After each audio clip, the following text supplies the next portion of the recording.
प्राचीन काल में एक सेठ जी के 7 पुत्र थे। सातों के विवाह हो चुके थे। सबसे छोटे पुत्र की पत्नी श्रेष्ठ चरित्र की विदुषी और सुशील थी, परंतु उसके भाई नहीं था। एक दिन बड़ी बहू ने घर लीपने को पीली मिट्टी लाने के लिए सभी बहुओं को साथ चलने को कहा तो सभी धलिया और खुरपी लेकर मिट्टी खोदने लगी। तभी वहां एक सर्प निकला, जिसे बड़ी बहू खुरपी से मारने लगी। यह देखकर छोटी बहू ने उसे रोकते हुए कहा, मत मारो इसे, यह बेचारा निरपराध है। यह सुनकर बड़ी बहू ने उसे नहीं मारा। तब सर्प एक ओर जा बैठा। तब छोटी बहू ने उससे कहा, हम अभी लौट कर आती हैं, तुम यहाँ से जाना मत। यह कहकर वह सबके साथ मिट्टी लेकर घर चली गई और वहां कामकाज में फंसकर सर्प से जो वादा किया था उसे भूल गई। उसे दूसरे दिन वह बात याद आई तो सबको साथ लेकर वहां पहुंची और सर्प को उस स्थान पर बैठा देखकर बोली, सर्प भैया नमस्कार। सर्प ने कहा, तू भैया कह चुकी है, इसलिए तुझे छोड़ देता हूँ, नहीं तो झूठी बात कहने के कारण तुझे अभी डस लेता। वह बोली, भैया मुझसे भूल हो गई, उसकी क्षमा मांगती हूँ। तब सर्प बोला, अच्छा तू आज से मेरी बहन हुई और मैं तेरा भाई हुआ, तुझे जो मांगना हो मांग ले। वह बोली, भैया मेरा कोई नहीं है, अच्छा हुआ जो तू मेरा भाई बन गया।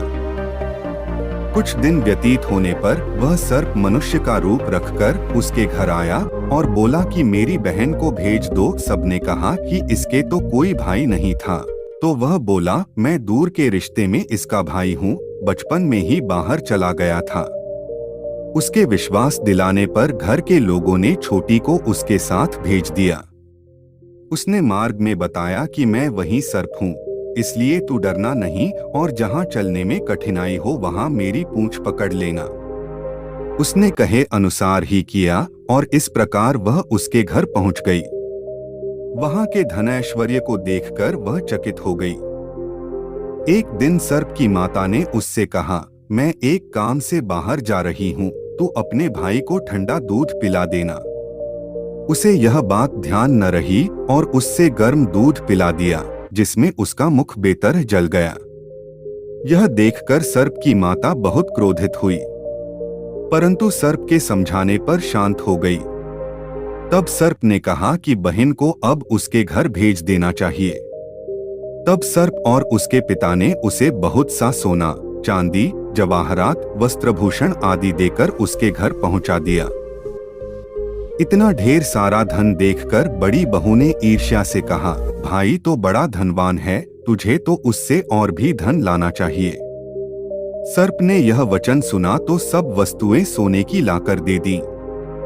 यह देखकर बड़ी बहू ने कहा, इन्हें झाड़ने की झाड़ू भी सोने की होनी चाहिए।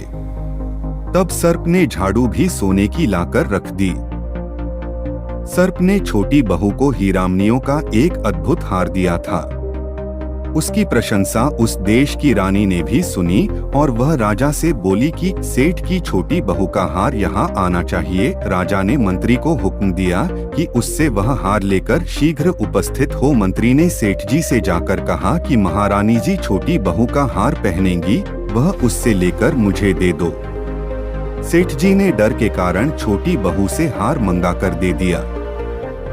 छोटी बहू को यह बात बहुत बुरी लगी। उसने अपने सर्प भाई को याद किया और आने पर प्रार्थना की, भैया रानी ने हार छीन लिया है, तुम कुछ ऐसा करो कि जब वह हार उसके गले में रहे तब तक के लिए सर्प बन जाए और जब वह मुझे लौटा दे तब हीरों और मणियों का हो जाए। सर्प ने ठीक वैसा ही किया।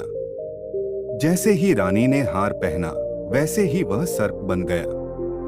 यह देखकर रानी चीख पड़ी और रोने लगी। यह देखकर राजा ने सेठ के पास खबर भेजी कि छोटी बहू को तुरंत भेजो। सेठ जी डर गए कि राजा न जाने क्या करेगा। वे स्वयं छोटी बहू को साथ लेकर उपस्थित हुए। राजा ने छोटी बहू से पूछा, तूने क्या जादू किया है, मैं तुझे दंड दूंगा। छोटी बहू बोली, राजन धृष्टता क्षमा कीजिए, यह हार ही ऐसा है कि मेरे गले में हीरों और मणियों का रहता है और दूसरे के गले में सर्प बन जाता है। यह सुनकर राजा ने वह सर्प बना हार उसे देकर कहा, अभी पहनकर दिखा। छोटी बहू ने जैसे ही उसे पहना वैसे ही हीरो मणियों का हो गया।